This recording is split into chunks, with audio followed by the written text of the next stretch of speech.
पाकिस्तान आज़ाद होने के बाद जितनी हमारी मौरूसी पार्टियां वहाँ पर मौजूद हैं, आज तक कोई हमारे इलाके के मसाइल हल नहीं कर सके। जो बाहर से आते गए उनको हम वोट डालते गए और जब वो जीत जाते थे उसके बाद जो है वो हमें मिलते ही नहीं थे।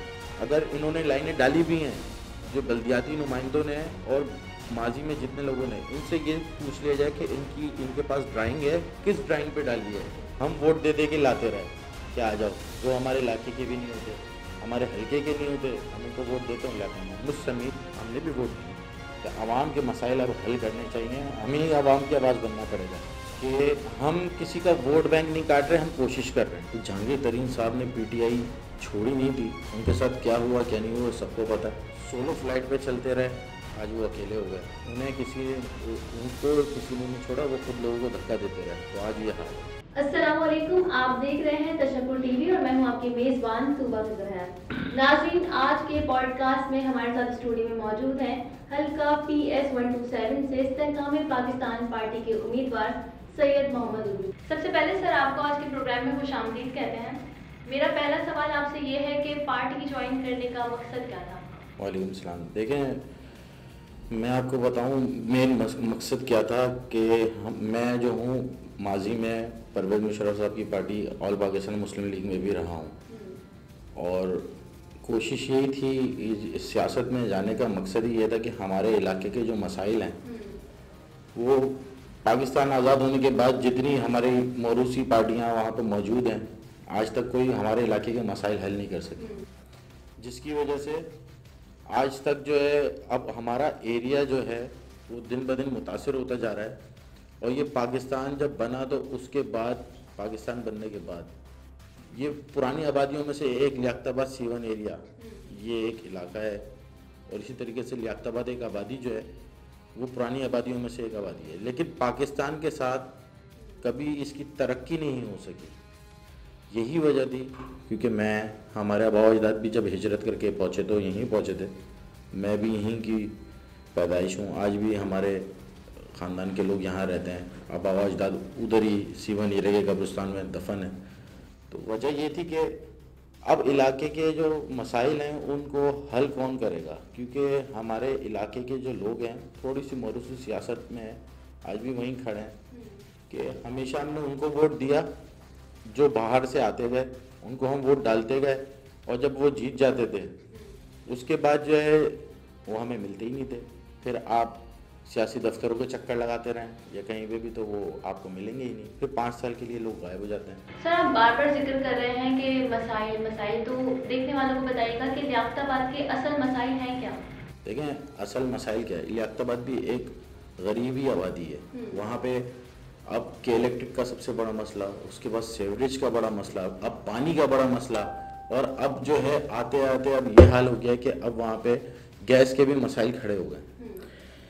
अब ये जो आबादी है इधर, ये लोग गरीब लोग ये अपने बच्चों को पालेंगे या ये यूटिलिटी पूरी करेंगे, तो इसके लिए हमें जो बेसिकली जो हम आए, हमने आवाज़ उठाने की कोशिश की। हर कोई वहाँ पे इस काबिल नहीं है कि वो 25-25 हज़ार रुपये के बिल भरे। के इलेक्ट्रिक का तो आपको पता है, जिस तरह दिल चाहता है उस तरह बिल दे देते किसी को भी। इसी तरीके से सुई गैस है, अब सुई गैस लोड शेडिंग इतनी करती है। अब आप मुझे बताइए, ये जो गरीब आबादियाँ हैं ये एक वक्त का खाना 1,000 रुपये का खा लेंगे तो इनकी तो तनख्वाहें 25-25, 30-30 हज़ार रुपये होती हैं। तो एक वक्त का खाना जब 1,000 रुपये का खा लेंगे तो ये बेचारे कहाँ से ये पूरा करेंगे, अपने घर का बच्चों की फ़ीस भरेंगे, यूटिलिटी पूरी करेंगे, क्या करेंगे। अब सेवरेज का जो निज़ाम है वो इतना इन्होंने कर दिया है, यानी आबादी अगर बढ़ गई है तो उसका निज़ाम भी वैसे ही बेहतर करते हैं। लाइनें वही आज भी पाकिस्तान बनने से पहले की डली हुई हैं। अगर इन्होंने लाइनें डाली भी हैं जो बल्दियाती नुमाइंदों ने और माजी में जितने लोगों ने, इनसे ये पूछ लिया जाए कि इनके पास ड्राइंग है, किस ड्राइंग पे डाली है, तो इनके पास कोई चीज़ होती नहीं है। सर, अगर लियाकताबाद की बात करें तो लियाकताबाद वो इलाका है जो MQM का गढ़ समझा जाता है, तो आपको क्या लगता है कि IPP वहाँ अगर कोई जगह बना पाएगी? लियाकताबाद बिल्कुल 50 साल, लोग बोलते हैं 35 साल, में बोल रहा हूँ 50 साल से ये MQM का गढ़ है, ठीक है। लेकिन अब हमारे लोगों को, लियाकताबाद के लोगों को ये सोचना होगा कि इस गढ़ को जो हम गढ़ हमने अपने आप को फ़ख्र समझ लिया, MQM का गढ़ है, इन्हीं को वोट देना है, काम कितने किए ये इनको देखना पड़ेगा। और अगर आज मैं खड़ा हुआ हूँ तो ये लोग अगर बोलते हैं कि भाई हम महाजिर, तो मैं पंजाब से नहीं आया हुआ, मैं भी इधर ही का पैदाइश हूँ। कहने का मकसद ये है कि अब ये आवाम को सोचना पड़ेगा कि ये जो पैसे जो मैंने यहाँ पे जमा कराए हैं इलेक्शन कमीशन के, ये मेरे बच्चे भी वहीं रहते हैं और उनके बच्चे भी वहीं रहते हैं।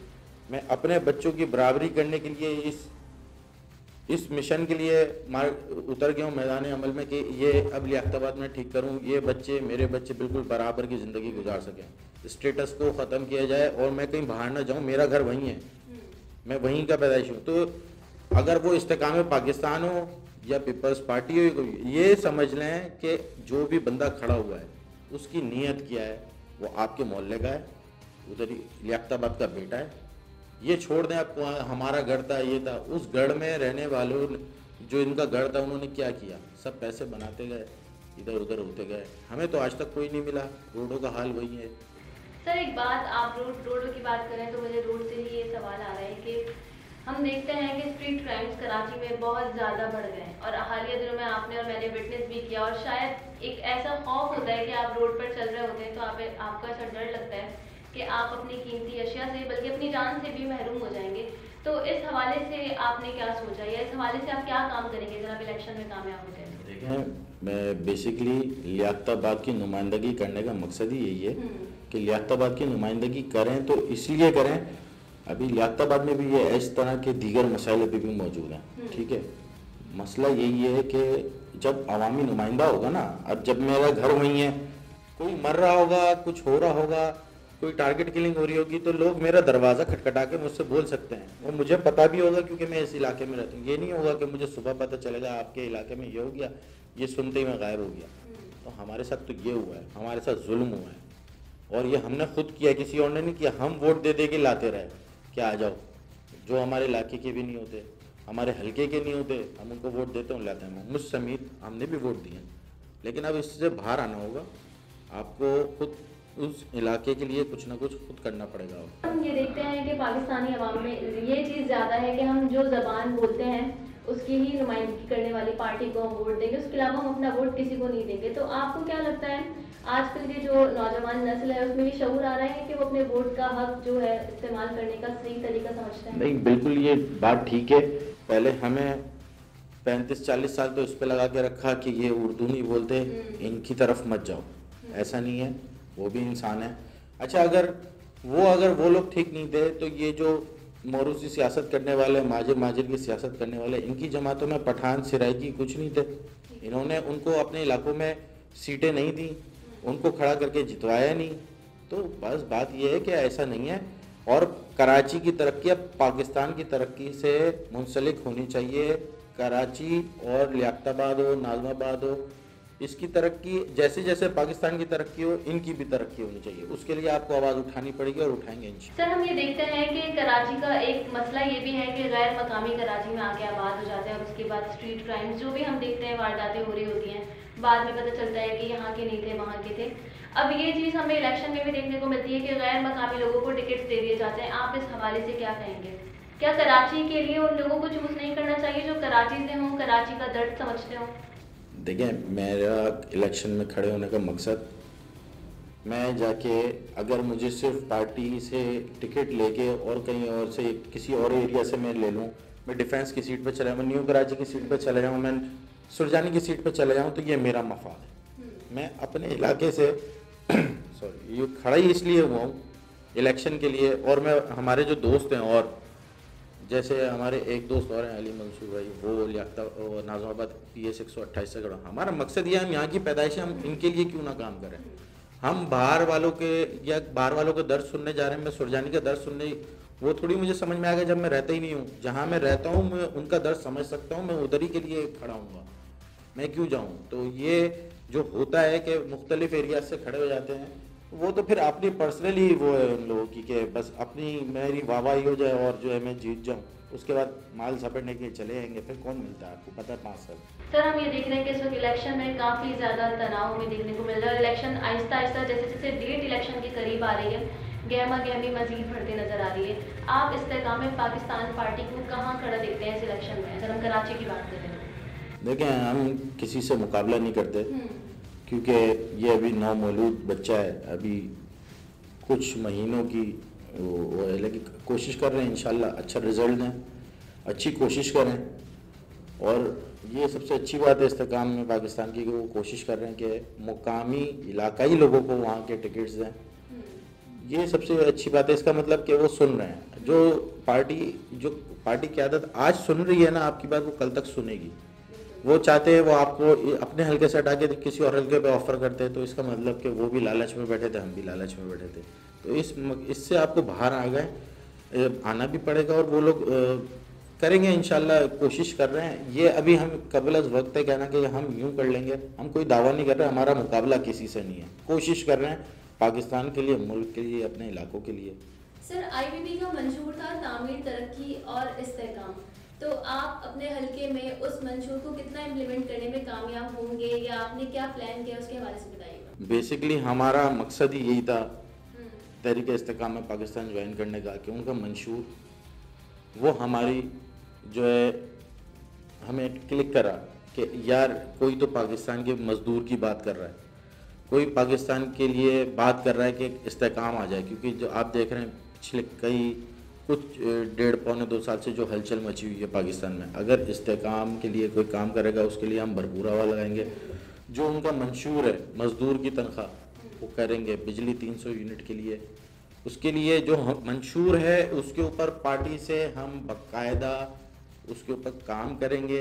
उसी के लिए हम खड़े हुए हैं, क्योंकि लियाकताबाद की आवाम 300 यूनिट का बिल नहीं दे सकती भाई, फ्री कर दें, ये इनकी वो है, ये करवा देंगे।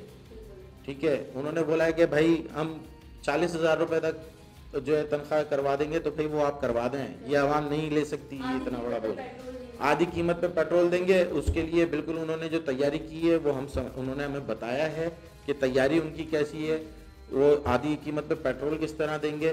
तो इंशाल्लाह अल्लाह करेगा अगर वो लोग कामयाब हुए तो हम बिल्कुल अपने हल्के की आवाम के लिए बिल्कुल आवाज़ भी उठाएंगे और काम भी करेंगे। ऐसा नहीं है कि हम हार जाएंगे तो हम फिर हल्के से बाहर चले जाएंगे, हम कहीं नहीं जा रहे, हम वहीं रहेंगे। बाकी है कि हल्के की आवाम का भी ये सोचना पड़ेगा कि अगर उनके इलाके का, उनके मोहल्ले का कोई बच्चा अगर वहाँ पे कि इनको आज टक्कर देने खड़ा हो रहा है, तो वो इस वजह से ये हम अपने बच्चों की स्कूल की फ़ीस भी भर सकते हैं। लेकिन हम खड़े इसलिए हुए हैं कि आवाम के मसाइल अब हल करने चाहिए, हमें ही आवाम की आवाज़ बनना पड़ेगा। किसी को शौक नहीं होता अपना सुकून बर्बाद करके रोड पे आके किसी के लिए आवाज़ उठाए, किसी के लिए लड़े। सर, हमने सर्वे किया था डिस्ट्रिक्ट सेंट्रल का, और ये बात हमने नोटिस की कि पीटीआई का वोट बैंक बहुत ज़्यादा है। अब आप ये बताएं कि किस तरीके से आप लोग उन लोगों का वोट बैंक काटेंगे जिन्होंने आवाम के लिए, कराची की आवाम के लिए अब तक कोई काम नहीं किया, लेकिन फिर भी आवाम उन्हें वोट देकर लाना। कि हम किसी का वोट बैंक नहीं काट रहे, हम कोशिश कर रहे हैं। सही है, मैंने आपको बताया हम तो अभी ये कुछ महीनों की पार्टी है, सही है। लेकिन आवाम, मैंने आपको यही बात बोली, अब आवाम ये सोच ले, इस हल्के से 249 से, पहले 255 था, तो अभी होगी 249। इधर से खालिद मकबूल और महमूद मौलवी साहब जो अभी आईपीपी के सिंध के सदर हैं, वो दोनों इस हल्के से एक दूसरे के मुकाबिल थे। महमूद मौलवी साहब 2000 वोटों से हारे थे यहाँ पे। पीटीआई PS 127 की सीट लूज कर गई थी, वहाँ कंवर नवीद जमील साहब जीते थे, और PS 128 पे पीटीआई की खातून थी। लेकिन फिर मैं देखें, आज मैं वही बात कर रहा हूँ, महमूद मौलवी साहब जो हैं वो पुराने नाज़माबाद के ज़रूर थे, तो इसलिए उनको वोट पड़ गया क्योंकि वो यहाँ के मुकामी थे। इसके अलावा सारे कैंडिडेट बाहर के थे। और अगर आवाम यही हमारी आवाम पहले इस कराची को 30-35 साल कहते हैं कि जलता रहा, तो आप वोट डालते रहे, जिन जलाने वालों को तो वोट जलाते रहे। फिर आपने पीटीआई को वोट डाल दिया, पीटीआई के कितने कैंडिडेट्स मुकामी थे? 2-4 के अलावा, वो बता दें। उसके बाद वो हल्कों में कैसे नजर आते जब वो अपने हल्कों के ही नहीं थे? तो हम तो ये कोशिश कर रहे हैं, हमारी नीयत ही यही है कि अब जो है ये ट्रेंड चेंज हो जाना चाहिए। ये नहीं कि हम पार्टी को टिकट दे रहे हैं, आप अपने मुकामी आदमी को टिकट दें ताकि वो आपकी आवाज़ लेके आवानों तक जाएगा तो बात होगी। नहीं तो किस तरह आपका कोई काम होगा? कुछ काम नहीं होगा और आप कच्ची आबादियों की सूरत में बह जाएंगे, कुछ भी नहीं रहेंगे आप। सर, जहांगीर तरीन साहब जो कभी पीटीआई और इमरान खान साहब के हामी थे, अब वो अपनी पार्टी बनाकर आ गए हैं। आपको क्या लगता है कि क्या वो इस पार्टी से पाकिस्तान के मसाइल हल कर सकते हैं?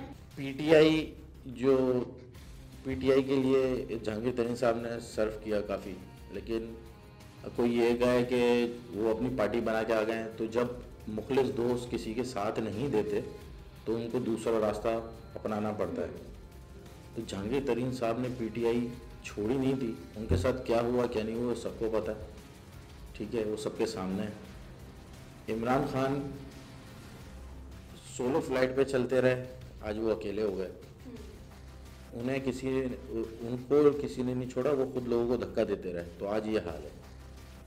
और हम उनकी पॉलिसीज़ जो भी हो पीटीआई की, हम उसके ऊपर तो अभी भी कोई बात नहीं करना चाहते। हम सिर्फ उनके मंशूर के ऊपर काम कर रहे हैं, इस्तेहकाम में पाकिस्तान, ठीक है।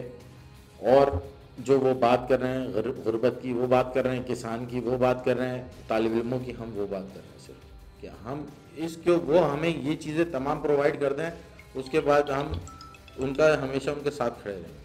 तो नाज़रीन, ये थे हमारे साथ इस्तेहकाम में पाकिस्तान पार्टी के उम्मीदवार सैयद मोहम्मद उरूज। उनका कहना था कि अब आवाम को समझना होगा कि उन्हें अपने वोट का हक इस्तेमाल करके सही नुमाइंदों को मुंतखब करना होगा जो आएँ और कराची के मसाइल हल कर पाएँ। ये था आज का हमारा प्रोग्राम। उम्मीद करते हैं आपको पसंद आया होगा। वीडियो को लाइक कर दें, चैनल को सब्सक्राइब कर दें, वीडियो को शेयर करना बिल्कुल ना भूलिएगा। और इसी के साथ अपनी मेज़बान को दीजिए इजाज़त। पाकिस्तान जिंदाबाद, पाक फौज पाइंदाबाद।